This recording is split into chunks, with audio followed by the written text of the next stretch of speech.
Ήρθε η ώρα για να γράψουμε τον επίλογο της δεύτερης περίοδου των κοριτσιών και της τετάρτης της εφετινής χρονιάς, της κατασκηνωτικής ζωής σε τούτο τον ευλογημένο τόπο. Δεν θα σας κουράσω εγώ, θέλω να σας αφήσω να βιώσετε όλα αυτά τα οποία ακούσατε και είδατε και τα οποία νιώθετε σε τούτο τον τόπο. Εγώ μόνο αισθάνομαι πιεστικόν το χρέος να πω ένα μεγάλο ευχαριστώ μέσα από την καρδιά μου προς τον Πανάγαθον Θεόν, διότι μας αξίωσε και φέτος αυτήν τη δραστηριότητα της Ιεράς Μητροπολεώς μας να την πραγματοποιήσουμε, έστω κι αν η εποχή είναι δύσκολη. Να ευχαριστήσω την Παναγία μας που κράτησε στην αγκαλιά της τα παιδιά και τα κορίτσια αυτής της περίοδου και τα κορίτσια της πρώτης και τα αγόρια πρώτης, δεύτερης και τρίτης και τον προφήτη Ηλία που τον έχουν κορυφή της κεφαλής τους και στο ναό του οποίου εφοδιάζονται κυριολεκτικά με όσα είναι απαραίτητα για να ζήσουν μια ζωή πραγματική, πνευματική.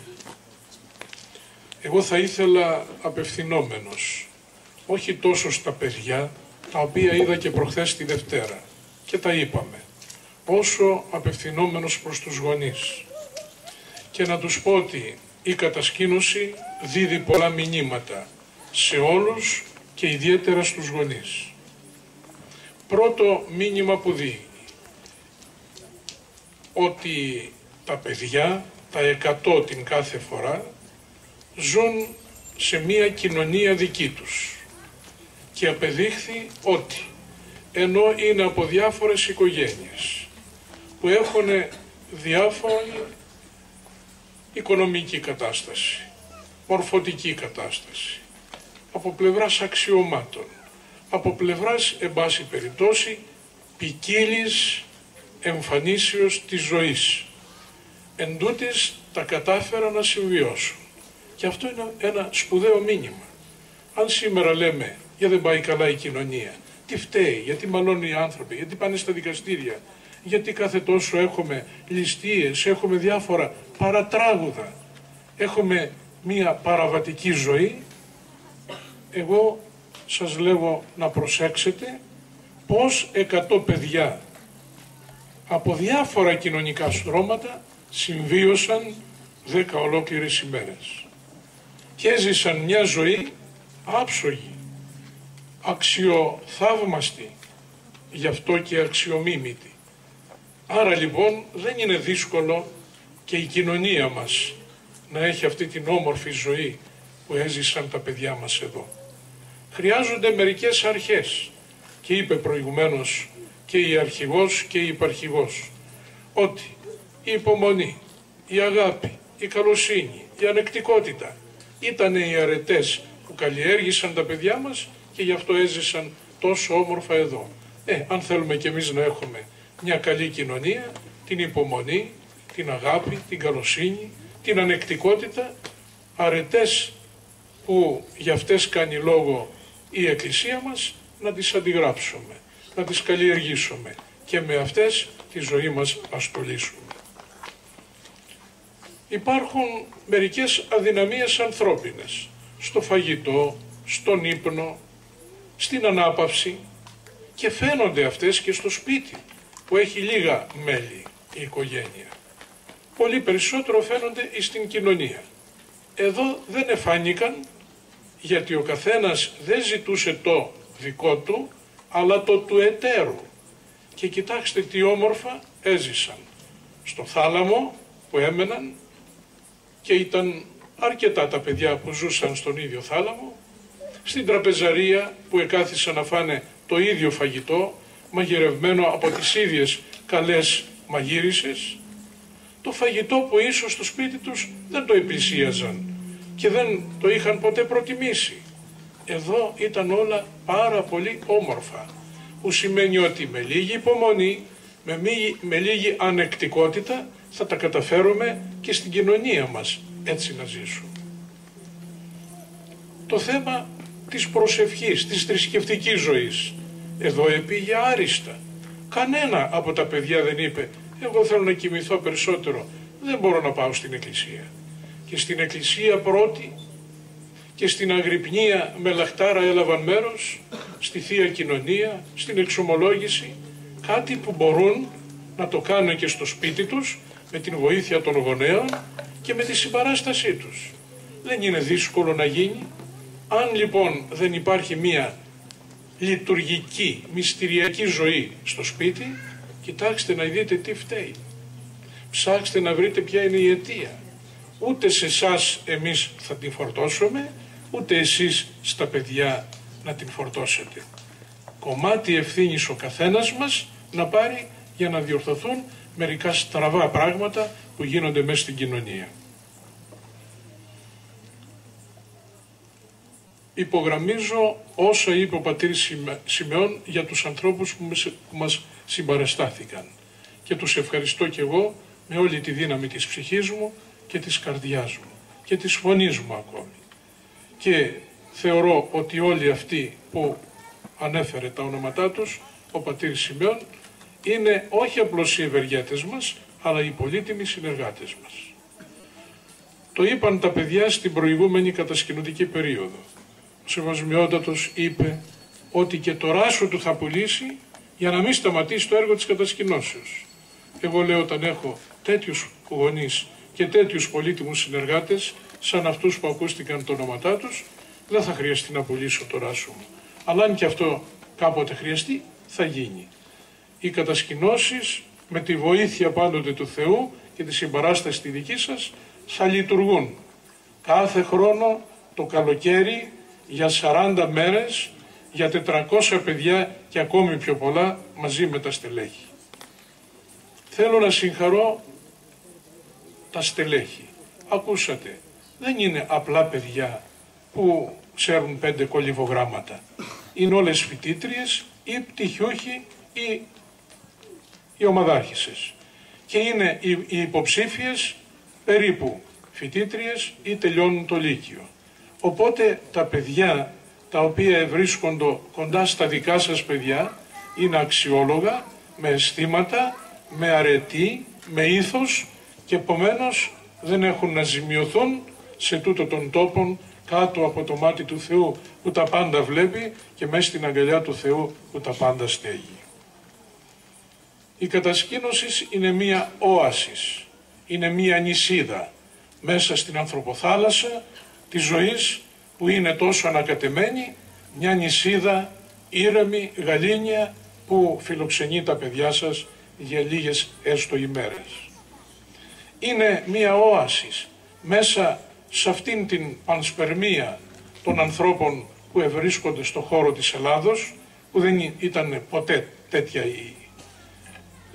το ανακάτεμά της Ελλάδος, με όλους αυτούς τους ξένους που ήρθαν και αλλίωσαν μερικοί το ήθος και την παράδοσή μας, αλλά και οι άλλοι οι οποίοι στέκονται πολύ κοντά και έχουν ενσωματωθεί και είναι αξιέπαινοι και αξιοθαύμαστοι. Μέσα λοιπόν σε αυτήν την πανσπερμία τα παιδιά σας έζησαν στη δική τους πνευματική όαση και έδωσαν το μήνυμα ότι ενός πατέρα είμαστε παιδιά όλοι και ότι ο καθένας έχει προς τον απέναντί του υποχρεώσεις. Ξεύρωμε τα καθήκοντά μας, ξεύρωμε τα δικαιώματά μας προπάντων, αλλά πρέπει να μάθουμε και τις υποχρεώσεις μας απέναντι των άλλων για να μπορούμε να συμβιώσουμε. Αγαπητοί μου, εύχομαι στα παιδιά σας καλή προκοπή να έχουν. Παιδιά μου, κρατήστε αυτό που έχετε. Αυτό που λέει η Αποκάλυψη. Κράτη ο έχεις. Έχετε πολλά καλά, έχετε πολλά στοιχεία που αν αυτά τα διατηρήσετε και τα καλλιεργήσετε, όχι απλώς θα προοδεύσετε, αλλά και θα διακριθείτε. Και θα είσαστε η ελπίδα και η απαντοχή των μεγαλύτερων και θα είσαστε η ελπίδα ότι η χώρα μας θα ζήσει όμορφες στιγμές και καλύτερες ημέρες. Διότι όλα τα αξιώματα που δεν τα έχετε τούτη τη στιγμή, εσείς ως διάδοχοι θα τα πάρετε. Επομένως, αν θέλουμε καλούς πολιτικούς, καλούς εκπροσώπους του λαού μας, καλούς εκπαιδευτικούς, καλούς υπαλλήλους, όχι σαν αυτούς που μας παρουσίασε το σκέτς προηγουμένως, είναι ανάγκη να διατηρήσετε το χαρακτήρα και το ήθος που έχετε και να φιλοδοξείτε την Ελλάδα μας, να την ανεβάσετε πολύ ψηλά έως τα κράσπεδα του ουρανού και να κάνετε του ποιητού το όραμα μια ευλογημένη πραγματικότητα. Δηλαδή την Ελλάδα μας, τη χώρα μας, μια διαμαντόπετρα στις γης στο δαχτυλίδι. Και σε εσάς τους γονείς εύχομαι να ζήσετε, να έχετε την υγεία σας και να έχετε αγωνία για την καλή σταδιοδρομία των παιδιών σας. Ημών κοιμωμένων τίποτε δεν κερδίζετε. Χρειάζεται λοιπόν αγωνία, αγώνας, προσπάθεια, αγρυπνία και προπάντων προσευχή, διότι ό,τι καλό κερδίζετε, κερδίζετε με τη συμπαράσταση του ουρανού. Όλους ευχαριστώ και ιδιαίτερα επενώ και ευχαριστώ εκείνη η οποία είχε τον πρώτον λόγο και ήταν αρχηγός στην κατασκήνωση, την Δεσποινίδα Λάτση Μαριάννα, η οποία προέρχεται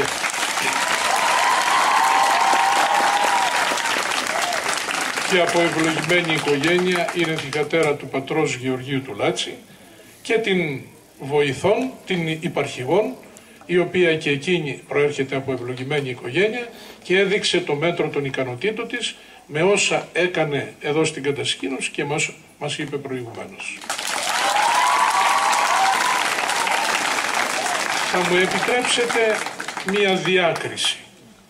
Και η διάκριση αυτή έχει με έναν μεγάλο απόντα, με τον Γιώργο τον Βαμβαλή, ο οποίος όλα τα χρόνια εστάθηκε κοντά μας πολύτιμος συνεργάτης και το δικό του αυτοκίνητο και τη βενζίνη τη δική του χρησιμοποιούσε για να μεταφέρει πράγματα από εδώ από εκεί και να έχει μια ανίστακτη φροντίδα για την καλή λειτουργία της κατασκηνώσεως.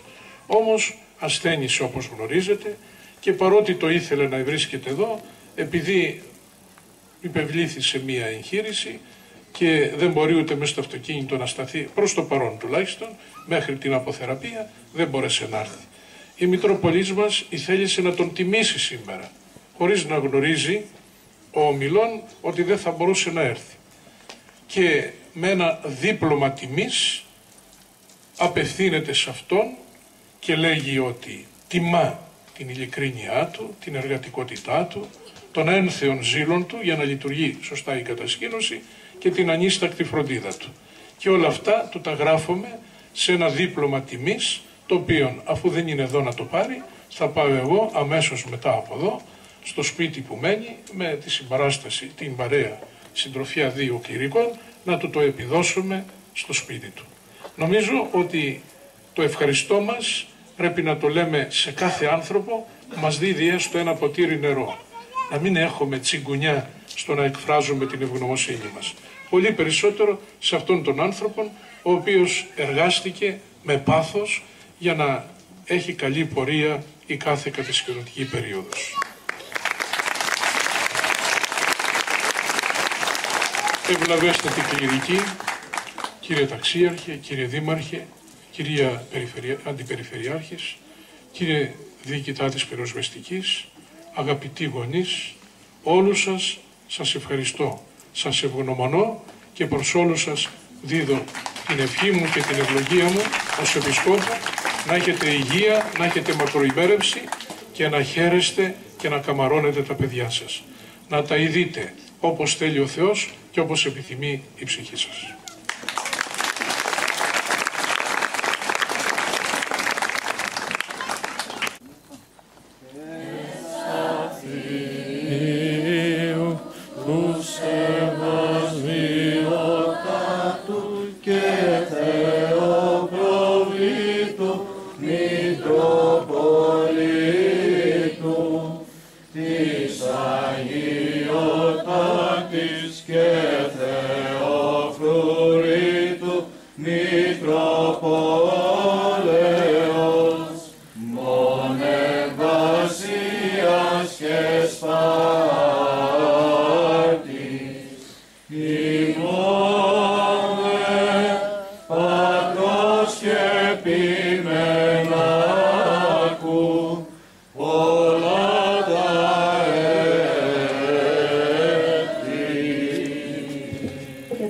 Αποστολή της ημέρας.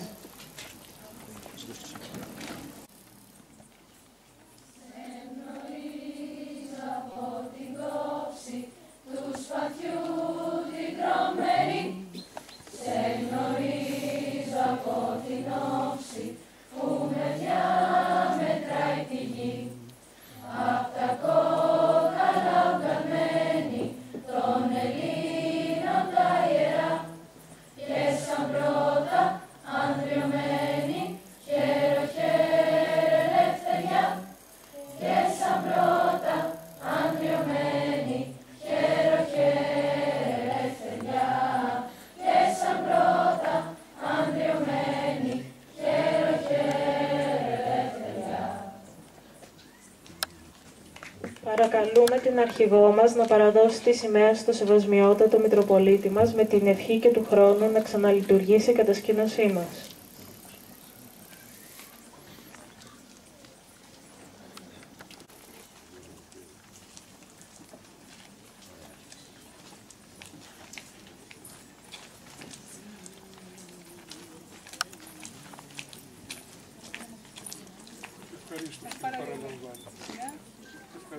Ευχόμαστε τον χρόνο λειτουργίας και κατασκήνωσης και να ξαναβρεθεί στη θέση της. Με τις ευχές να παραδοθεί.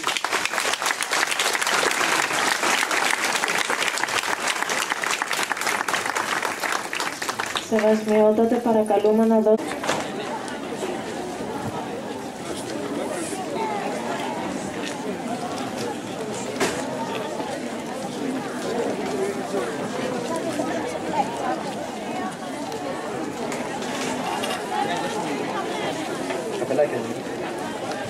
Παρακαλώ κάποιους από τους πατεράδες, αν είναι εύκολο, να πάμε λίγο τους πάγκους μέσα στο εστιατόριο. Γιατί και τα στελέχη μας έχουν κουραστεί, οπότε είναι λίγο δύσκολο να τα πάνε μόνοι τους.